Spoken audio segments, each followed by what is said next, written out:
Hello भाई लोगों, चलिए आइए गोल्ड की थोड़ी चीरफाड़ करते हैं। 8-10 दिन से वेकेशन पे था तो ज़्यादा मैं वीडियो अपलोड नहीं कर पाया, मार्केट भी मैंने नहीं देखा था। और ये जो डाउनफॉल आया था उस डाउनफॉल में अगर आप देखोगे, अभी मैं आपको लेवल्स दिखाऊंगा, मैंने टेलीग्राम पे शेयर किए थे। 3 बाइंग जोन थे, उन 3 बाइंग जोन में से 2 बाइंग जोन फेल हुए और जो लास्ट बाइंग जोन था उसमें ज़बरदस्त रिट्रेसमेंट आई। हालांकि दोनों बाइंग जोन पे मार्केट ने अच्छा रिट्रेस किया, बट जो फाइनल पुल बैक आया वो लास्ट वाले जोन से आया। आज बात कर लेते हैं कौन से लेवल्स हो सकते हैं और कहाँ पे जाके हमें बाय सेल करना है और मार्केट एग्जैक्टली क्या करने की कोशिश कर रहा है। ठीक है, चलिए सबसे पहले चलते हैं मंथली टाइम फ्रेम के अंदर। मंथली टाइम फ्रेम में अगर आप देखोगे तो आपको समझ में आएगा कि यहाँ पे एक मंथली रिट्रेसमेंट यहाँ पे है 4860 का। मार्केट ने डीप रिट्रेसमेंट दिया लेकिन इस लेवल के ऊपर क्लोज किया, कैंडल क्लोज किया और ये एक बहुत स्ट्रॉन्ग रेजिस्टेंस बन चुका है। इसी को हम फॉलो करते हैं वीक के अंदर, तो ये सेम चीज़ फॉलो होती है। 4860 का जो लेवल है, यानी कि ये जो मंथली सपोर्ट था, सॉरी रेजिस्टेंस नहीं सपोर्ट था, ये वीक के अंदर भी एक सपोर्ट एरिया बन चुका है। और अगर यहाँ पे मार्केट हमें मिलता है तो हम डेफिनेटली एक बढ़िया वाली स्विंग ट्रेड प्लान कर सकते हैं। इसी के साथ साथ अगर हम देखेंगे तो ये लास्ट वीक का हाई है जहाँ कल लिक्विडिटी ग्रैब हो जानी चाहिए थी पर नहीं हुई, तो प्रोबेबिलिटीज़ हैं कि मार्केट ये लिक्विडिटी ग्रैब करेगा।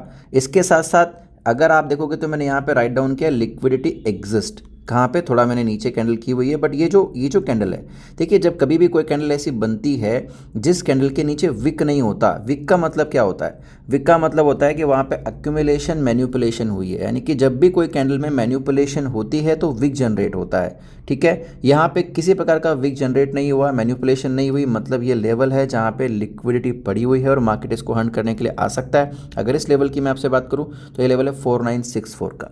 अब हम चलते हैं डे टाइम फ्रेम में ताकि हमारी पिक्चर्स थोड़ी और ज़्यादा बेहतर तरीके से क्लियर हो सके। गाइस, जैसा कि मैंने कहा था कि मैंने लेवल्स दिए हुए थे, ये सारे S1 S2 S3 मैंने दिए हुए थे। ये मेरा S1 था 4690 का, ये मेरा S2 था और ये मेरा S3 था। मार्केट ने जो पुलबैक्स किए आप देख लो, यहाँ पे पिन पॉइंट पुलबैक हमारे लेवल से हुआ है। और अब बात कर लेते हैं कि डे टाइम फ्रेम की कहानी क्या है। तो देखो आज की जो कैंडल है अभी तक एक इनसाइड कैंडल बनी हुई है। ठीक है, ऊपर लिक्विडिटी है वीक में, ये वाली वीक की लिक्विडिटी भी पड़ी हुई है। और नीचे की अगर बात करें तो यहाँ पे जहाँ मैंने कहा था लिक्विडिटी एग्जिस्ट, यहाँ पे डे में भी लिक्विडिटी पड़ी हुई है। सो बहुत हाई प्रॉफिटेबल ट्रेड्स यहाँ पे हमारे लिए मौजूद है।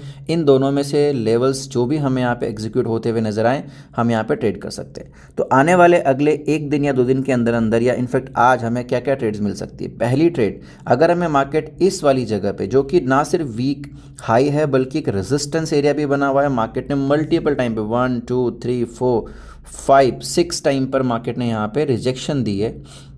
मार्केट यहाँ पे अगेन ये लिक्विडिटी ग्रैब करते हुए अगर आपको कोई भी चेंज ऑफ कैरेक्टर नज़र आता है 1 मिनट में 5 मिनट में, तो आप यहाँ पे डाउन साइड के लिए ट्रेड ले सकते हैं। और आप एटलीस्ट TP1 यहाँ तक, इनफैक्ट आप TP1 यहाँ तक रख सकते हैं 4987, दूसरा TP2 आप रख सकते हैं 4959 और तीसरा TP2, इनफैक्ट TP2 नहीं, तीसरा तो हम बोलेंगे बाइंग जोन जो हमारे लिए होगा कि अगर ये लिक्विडिटी ग्रैब होती है तो ये 4 आवर का फेयर वैल्यू गैप हमारे लिए बाइंग बन सकता है।